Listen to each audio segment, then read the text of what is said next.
उदासीन कहते हैं, ना किसी को मित्र बनाया ना किसी को शत्रु, सब में विराजमान मेरे प्राण प्यारे हरि हैं।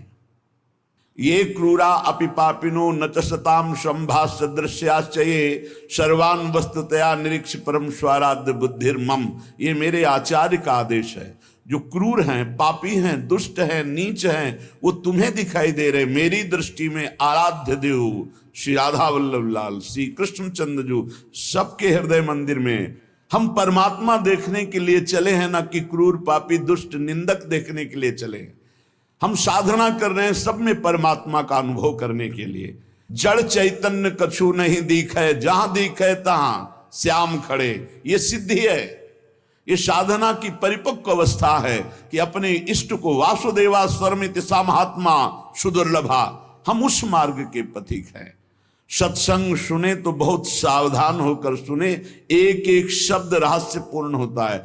भैया चाहे हीटर गर्म करे, चाहे फ्रिज ठंडा करे, चाहे एसी ठंडा वातावरण कर दे या हीटर गर्म वातावरण कर दे, बिजली दोनों में एक ही है। जो देखने वाला है कि हीटर का कारण बिजली, तो कूलर का कारण बिजली, फ्रिज का कारण बिजली, एसी का कारण बिजली, वो केवल बिजली देख रहा है कि इन यंत्रों में चलने की सामर्थ्य नहीं, ये बिजली से चल रहा है। लेकिन उस यंत्र का प्रभाव है कि वो गर्मी फेंकता है, उस यंत्र का प्रभाव शीतलता फेंकता है, पर दोनों का कारण बिजली है। ऐसे ही इस जड़ चैतन्य में, इस सत असत में, इस उच्च और नीच में, महात्मा और दुरात्मा में क्रियाएं जमीन आसमान का अंतर। पर साधक क्रिया दर्शन नहीं करता, साधक कारण तत्व को देखता है। तो कारण श्री हरिवंश भनम, कारण परम तत्व वही है, दूसरा नहीं। तुम्हारी दृष्टि स्थूल को देख रही है, शरीर और क्रियाओं को देख रही है, और संत और साधक भगवत मार्ग के पथिक उस तत्व का दर्शन करने निकले, तभी उन्हें तत्वदर्शी महात्मा कहा जाता है। इसीलिए अनाधिकारी संतों के वचनों का गूढ़ रहस्य न जानकर वो मनमानी आरोप थोप करके उनकी निंदा करके नरकगामी होता है। तो कह रहे हैं उदासीन जग में रहो। तुमसे कोई मित्रता का व्यवहार करे तो जय जय, और शत्रुता का व्यवहार करे तो जय जय, क्योंकि उसकी मति है। लेकिन मित्र और शत्रु व्यवहार है, लेकिन परमार्थ में नहीं। परमार्थ में वही परमात्म तत्व उसके हृदय में बैठा है, वही परमात्म तत्व मित्र के हृदय में बैठा है। सबके हित की, सबका मंगल, ये परमार्थ के पथिक। ऐसे पापी से आपको बात नहीं करनी चाहिए, आपके यहां नहीं आना चाहिए। कौन पापी है? पापी कौन है? हमारी समझ में पापी उसे तुम कहते हो जो भूल गया है, अपने स्वरूप को भूल गया, भगवान का विस्मरण हो गया, वही माया के गर्त में गिर गया। तो हम लोगों का कार्य क्या है? भूले हुए को स्मृति प्रदान करना। ये जो ज्ञान है ये स्मृति प्रदान करता है। नष्टो मोहा स्मृति लब्धा तत्प्रसादान मयाच्युता। तो संतों के हृदय में बैठ के कौन बोलते हैं? गोविंद ही तो बोलते हैं। तो गोविंद की वाणी क्या करती? नष्टो मोहा, मोह का नाश करके और भगवत स्मृति जागृत कर दे। पापी से घृणा मत करो, उसका पाप दूर हो जाएगा तो महात्मा हो जाएगा। कोई दुरात्मा नहीं है, भूल है, भ्रम है, अज्ञान है, अविद्या है। इसका नाश हो जाए तो महात्मा ही है, वो परमात्मा ही है। यही बात समझने के लिए तो साधना की जाती है। इसलिए ना किसी से द्वेष करो, ना किसी से राग, ना किसी से अपनापन, ना किसी से परायापन। सब में एक श्री भगवान विराजमान हैं। ये सारा संसार स्वयं श्याम सुंदर बने हुए हैं। मत्ता परतरम नान्यत किंचिदस्ति धनंजय। हे अर्जुन, मेरे सिवा कुछ नहीं है, मैं ही मैं हूं। तो कह रहे फिर काहे को किसी से वैर करते हो, काहे किसी की निंदा करते हो? वो बैठा मुस्कुरा रहा है सच्चिदानंद की मैं छुपा छुपी का खेल खेल रहा हूं, तू पहचानने चला था, कहां पहचान पाया? मैं इस चादर को ओढ़े हुए जड़ चैतन्य की मैं ही विराजमान हूं, मुझको ढूंढ लो। संत खोजी होते हैं, क्या खोजते हैं? उसी परम तत्व को जो सब में विराजमान है। उपासक अपने में कभी अहंकार न करे, जब अच्छे सद्गुण दिखाई दे तो हरि गुरु का प्रसाद है। अपने से गलती हो जाए तो उसे भगवान की इच्छा ना माने, ये हमारा अज्ञान है, ये हमारी गलती, हमारा दोष है, और उस दोष का प्रायश्चित करे, दंड दे, क्षमा ना करे। दूसरों को भले क्षमा कर दे, अपने मन को क्षमा ना करे। जो अपने मन को सब क्षमा करते, सब दूसरों के जरा से दोष को क्षमा नहीं कर सकते, अपने पहाड़ जैसे पाप को भी क्षमा कर देते। यहां सिद्धांत उल्टा है। परमार्थ का पथिक अपने राय भर के भी दोष को पहाड़ के समान मानकर उसका प्रायश्चित करता है, और दूसरे के पहाड़ के समान दोष को भी राय के समान भी नहीं मानता है। ये परमार्थ के पथिक का स्वभाव होता है। हमारे से अच्छा बन गया श्री गुरुदेव की कृपा, श्री लाडली जी की कृपा। बुरा हो गया ये मेरी गलती, मेरी वासना है, ये मेरा अहंकार है कहीं जो मेरे से गलती करवा दिया। यही बात गोस्वामी तुलसीदास जी कहते हैं। सच्चा साधक कभी क्षमा नहीं करता अपने को, उसको प्रायश्चित गुरुजनों से मिलकर निश्चित करता है। जाओ इतने दिन व्रत रहो, परिक्रमा लगाओ, ये सब दंड मन को मिल रहा है, मन निर्मल होगा। अपने पापों को तो प्रायश्चित नहीं करते, दूसरे की जरा सी गलती को पहाड़ जैसा वर्णन कर देते। ये भगवान के दास नहीं होते, ये भगवत विमुख जन होते हैं। अगर आपके साथ कोई व्यवहार अनुकूल कर रहा है या प्रतिकूल, तो आप क्रिया को मत देखो, अनुकूल प्रतिकूल, कारण तत्व को देखो। हृदय में बैठा हुआ और प्रेरक रघुवंश विभूषण भगवान प्रेरणा कर रहा है। क्यों? क्योंकि मुझे वह अनुकूल प्रतिकूल से ऊपर उठाना चाहता है। इसलिए अनुकूल प्रतिकूल परिस्थिति सांसारिक पुरुष को हर्ष या शोक देती है, लेकिन भक्त को या भगवत मार्ग के पथिक को नहीं, क्योंकि वो कारण तत्व को देखता है। अपमान निंदा देते हैं, जिसको प्रभु अपना लेते हैं उसके जीवन में ये जरूर कृपा करके आते हैं। तिरस्कार, अपमान, निंदा। क्यों? क्योंकि इसका एक चिपकाव का स्वभाव है। कोई जरा सा प्यार करे बस वो मान लेता है ये मेरा। कोई वस्तु अच्छी लगी, चिपक गया, बस उस वस्तु, इसके बिना मैं नहीं जी सकता। जो वस्तु व्यक्ति स्थान के प्रति ममता है, आसक्ति है, लगाव है, ये तिरस्कार, अपमान और निंदा के द्वारा दूर होता है। जब निंदा हुई, तिरस्कार हुआ, अपमान हुआ, जैसे बिल्वमंगल जी का तिरस्कार कर दिया, कट वचन बोले चिंतामणि ने, तो भगवान की तरफ कदम बढ़े। नहीं, जीव का जो मन है वो चिपकू स्वभाव का है, वो आसक्ति, वो ममता, वो राग कर लेता है। जरा सा बोल दे, जरा सा अनुकूल हो जाए तो वो उसी में राजी हो जाता है कि ये मेरा है। प्रभु ऐसा होने नहीं देते, बड़े कृपालु हैं, अपने जन को फंसने नहीं देते। इसलिए वहां से प्रतिकूलता दिलाते हैं, तिरस्कार दिलाते हैं, कटु वचन दिलाते हैं, तब वो फिर चैतन्य होता है। अरे नहीं, इस जगत में कोई नहीं, हरि के सिवा मेरा कोई, फिर हरि की तरफ भागता है। तो कह रहे कि ऐसी भगवान की अहेतुकी कृपा है कि जब जीव को भगवान अपनाते हैं तो तिरस्कार, अपमान, निंदा देते हैं। घबराओ मत, उतना ही देंगे जितने में तुम परिपक्व हो जाओगे। तुम्हारा पतन नहीं हो सकता, तुम इतना दुखी नहीं हो सकते कि परमार्थ छूट जाए। ए भाई, जिनको मिल गया हो तो छोड़ना मत कि पड़ोसी ठीक नहीं है, व्यवस्था ठीक नहीं है, कोई सेवा करने वाला नहीं। एक सोच बनी रहती है उपासकों के अंदर। बहुत पहले की बात है और अब भी वर्तमान में कुछ साधकों में हो सकती है, उसके निवारण के लिए हम प्रार्थना करते हैं। एक बार एक साधक ने कहा कि महाराज जी, आप हो तो हमारा जीवन आपके शासन से सही चल रहा है, कल जब आप नहीं होंगे तो आपका शासन नहीं होगा। आज उसका समाधान सबके लिए कह रहे हैं, जिन साधकों के अंदर है। आप किसी मनुष्य की शरण में हो क्या? पहला हमारा प्रश्न है उन साधकों से जिनके हृदयों में ये बात है कि अगर सामने से ये शरीर चला जाएगा तो हमारी साधना बाधित हो जाएगी, हम एक असहाय, असमर्थ, अनाथ हो जाएंगे। तो हम ये पूछना चाहते हैं, आप पांच भौतिक शरीर के शरणागत हुए हैं क्या? तो उत्तर आएगा नहीं, क्योंकि कोई शरीर का शरणागत नहीं होता है। शरीर परिवर्तनशील, नाशवान, प्रतिपल नष्ट हो रहा है। आप किसकी शरणागत हो? आप उस चैतन्य घन की शरणागत हो जो सर्वलोक महेश्वर है, वही गुरु है, वही परमात्मा है और वही चराचर जगत में व्याप्त है। क्या वो त्रिकाल में तुमसे कभी अलग हो सकता है?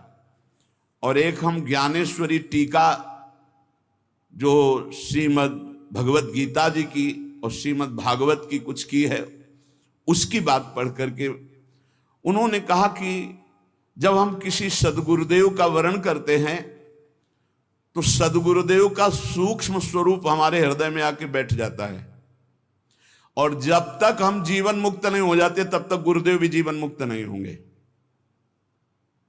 कौन से गुरुदेव? जो आपके दिमाग में बैठ गए, आपके अंदर बैठ गए। एक शरीर है और एक तत्व है, और तत्व सशरीर तुम्हारे अंदर समा गया है। आप देखो महाराज जी ने बात कही थी, तो महाराज जी सामने दिमाग में है और उनकी बात सामने है। ये पूरे जीवन तुम्हारी रक्षा करेगी। और भरण पोषण ना कुछ हमारा था, ना है, न रहेगा। प्रभु हमारे हैं, प्रभु का सब कुछ है, प्रभु का सब कुछ था और वही सब कुछ करते रहेंगे। तुम निष्ठावान बनो, तुम अलग से भुवन रचना कर देंगे तुम्हारे लिए भगवान। एक छोटे मोटे स्थान की बात क्या, अलग से तुम्हारे लिए भुवन रचना कर देंगे। यदि गुरु निष्ठा वाले हो तो विश्वास कर लेना, पहले तुम्हारा विश्वास का परीक्षण होगा और परीक्षा में पास हो गए तो भुवन के भुवन तुम्हारे कर देंगे। अनंत ब्रह्मांडों के मालिक हैं। तुम अपने जीवन की परवाह करते हो, इसका मतलब तुम शरणागति में अभी कलंक लगा रहे हो। मेरा प्रभु बचपन से कह रहा हूं, इसीलिए बोल देता हूं, यह अहंकार बना ही रहेगा। बचपन से हम जिनकी शरण में उनके दुलार को आज तक देखते रहे, कोई एक साथी नहीं रहा कि हमें 10 कदम भी हाथ पकड़ कर चला दे। 13 वर्ष की अवस्था कोई अवस्था होती है, ज्ञान विज्ञान संपन्नता होती है, और उसी समय से गंगा का किनारा पकड़ा और आज तक मेरे भगवान मेरे साथ ऐसे करुणा कर। तो वो भगवान क्या तुम्हारे नहीं है? क्या तुम्हारी शरणागति का वो पालन नहीं करेंगे? फिर ये प्रश्न क्यों हो जाता है मुझे किसने संभाला बचपन से अभी तक? किसने संभाला? कोई विश्व में ऐसा नहीं कह सकता कि 10 वर्ष हमने संभाला, एक दिन भी नहीं। वही परम गुरु गुरुदेव का रूप। गुरुदेव तो बाद में मिले हैं, घर से तो उसने पहले निकाला। सूक्ष्मता से देखिए, उस जगत गुरु ने घर से निकाला वैराग्य दिला के, उस जगत गुरु ने भ्रमण कराया, फिर गुरु रूप से मिले, फिर हमको सतमार्ग में चलाया, फिर अंतर ध्यान हो गए, फिर सदगुरु रूप से आगे मिले, फिर पला, फिर सदगुरु रूप से आगे, वो आगे आगे बढ़ता चला जा रहा है। वही परमात्मा तत्व, वो क्या तुम्हारा नहीं है? तुम निर्भय निश्चिंत नहीं? अरे तुम शरणागत हो, चल के तो दिखा एक कदम विपरीत। अगर थोड़ी भी शरणागत हो गए तो एक कदम तो विपरीत नहीं चल सकता जीवन में, यदि शरणागत है। और जो शरणागत है तो माया मां की तरह दुलार करती है, मां की तरह। हमारी बात को समझ लेना, माया उनको विघ्न डालती है जो सूरवीर हो करके माया को जीतना चाहते हैं, और जो माया को मां मानते हैं, मां की तरह दुलार करती हो, भगवान को प्राप्त हो जाते। माया कभी बाधा नहीं पहुंचाती। इसीलिए हरिदासों में कहीं भी माया का प्रभाव नहीं देखा जाता। वो तब होगा जब कीन हो इस कबहू अभिमाना, शोक होवन चा कृपा निधाना। अगर अभिमान रहित होकर दैन्य भगवान की शरण में, तो माया है ही नहीं। वो सियाजू के लिए क्या कह रहे हैं रघुनाथ जी मनु जी से, आदि शक्ति जय जग उपजाया सो अवतरी मोरिया माया। वही हमारी जननी है, वही हमारे सर्वस्व हैं। वो पालन पोषण करके भगवान से मिला देती, वो श्रृंगार करके भक्ति का भगवान से मिला देती। बाधा तब पहुंचती जब अहंकार होता है और माया पर विजय प्राप्त करने की बात होती, तब प्रश्न खड़ा हो जाता है। और जब भगवान के अधीन हो जाते हैं तो माया मां की तरह दुलार करती हुई भगवत प्राप्ति करा देती है। निरस्त त्रैगुण्यम, वृंदावन में रहने मात्र से निरस्त हो जाते तीनों गुणों के प्रभाव। सतोगुण, रजोगुण, तमोगुण, इनसे ऊपर त्रिगुणातीत प्रिया प्रीतम के प्रेम की प्राप्ति होती है। हरि रसद पुण्यम, ऐसा यहां वास मात्र से सुकृत होता है। वास मात्र भजन है। हमारी बात को बांध लो, कुछ भजन ना हो तो भी पड़े रहोगे तो तुम्हारा सच्चा भजन भगवत प्राप्ति करा देगा। यह सच्चा भजन होगा। चद्दर में 4 कोने हैं, एक कोना पकड़ के घसीट लो, पूरा चद्दर आ जाएगा। उपासना रूपी चद्दर के 4 कोने हैं, नाम रूप लीला धाम।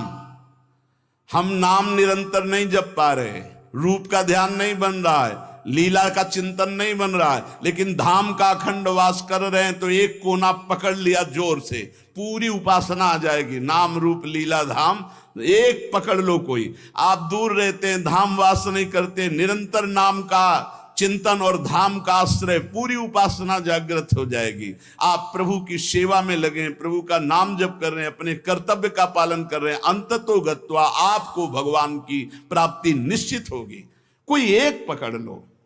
श्रीपाद कह रहे हैं, अतुलनीय महामाधुर्य सुख सार प्रदान करने वाला, तीनों गुणों को निरस्त करके हरिरस प्रदान करने वाला, वो महाभाग्यशाली है, त्रिभुवन में वंदनीय है, जो श्रीधाम वृंदावन का अखंड वास स्वीकार कर लिया।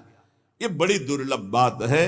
अखंड वृंदावन वास करते हुए बस वृंदावन बसिकै इतनो बड़ो सयान, और जुगल चरण के भजन भी निमिष न दीजय जान। जब प्रियालाल ने इतनी कृपा कर दी तो हमसे चूक कैसे हो जाएगी। हम हर समय श्यामा श्याम का सुमिरन करें। सांद्रानंदाब्धि मध्य लसति रसमयम चिन्मणि द्वीप मेकम। देखो, तुम तो महिमा सुन रहे हो। अनजाने में यदि हम भगवान के स्वरूप, भगवान की नाम, भगवान की महिमा को स्वीकार कर ले तो हम अनजाने हैं, लेकिन भगवान तो सर्वज्ञ हैं। भगवान विधि निषेध को नहीं देखते, भगवान भाव को देखते। बस इसमें एक भाव, एकमात्र भगवान की शरणागति की पुष्टता होनी चाहिए। एकमात्र। अंदर की बात आप समझ लो, कोई तुम्हें साथ देने वाला नहीं है। देखो, जितने देवता हैं उनकी अपनी अपनी सामर्थ्य है। कोई भी देवता तुम्हें जीवन मुक्त नहीं बना सकता, कोई भी देवता सर्व पापों से तुम्हें मुक्त नहीं कर सकता।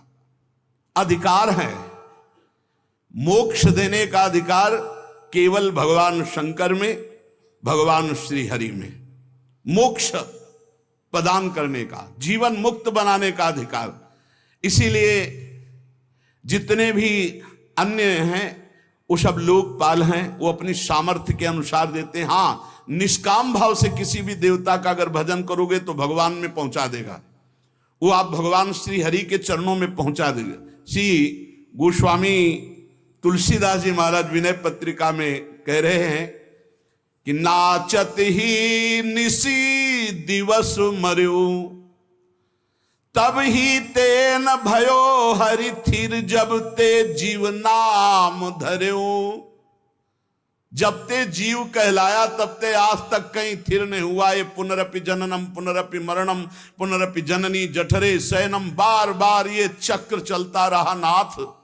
नाचत ही निसी दिवस मर्यो, रात दिन नाचते नाचते मर गया इस माया ने, नचा नचा करके हमारी दुर्दशा कर दी। बहुवासना विविध कंचुकी, भूषण लोभादि भर्यो। बहुत वासना रूपी कंचुकी पहनकर, लोभादि दोष काम क्रोध लोभ मोह मद मत्सर रूपी आभूषण पहनकर सब जगह नाचा। कभी जड़ बना, कभी चैतन्य बना, कभी जल में कभी थल में, कौन सा स्वांग नहीं किया। चर अरु अचर गगन जल थल में, कौन न स्वांग कर्यो। प्रभु कभी जड़ बना, कभी चैतन्य, कभी पक्षी बन करके, कभी आकाशचारी, कभी पृथ्वीचारी। प्रभु क्या क्या योनियों में गया, क्या क्या स्वांग रखा, क्या क्या कर्म किया, लेकिन आज तक कुछ नहीं बना। बहुत सुंदर बात समझना। देव धनुज मुनि नाग मनुज नहीं जाचत को उबर्यो, मेरो दुषह दरिद्र दोष दुख काहू तो न हर्यो, नाचत ही निस दिवस मर्यो। प्रभु, देवता दैत्य मुनि नाग मनुष्य आदि कोई भी ऐसा नहीं बचा जिसके आगे मैंने हाथ न फैलाया हो, परंतु इनमें से किसी ने आज तक मुझे सहयोग नहीं दिया कि मेरा दारुण दुख हर ले, मेरी दरिद्रता हर ले, मेरा दोष हर ले, मेरा भय हर ले, मेरी चिंता हर ले, मेरा दुख हर ले। प्रभु देखो, कह रहे कोई भी देवता एक सीमित शक्ति है, देवता एक सीमित शक्ति है, भगवान असीम बलशाली अनंत महिमाशाली हैं।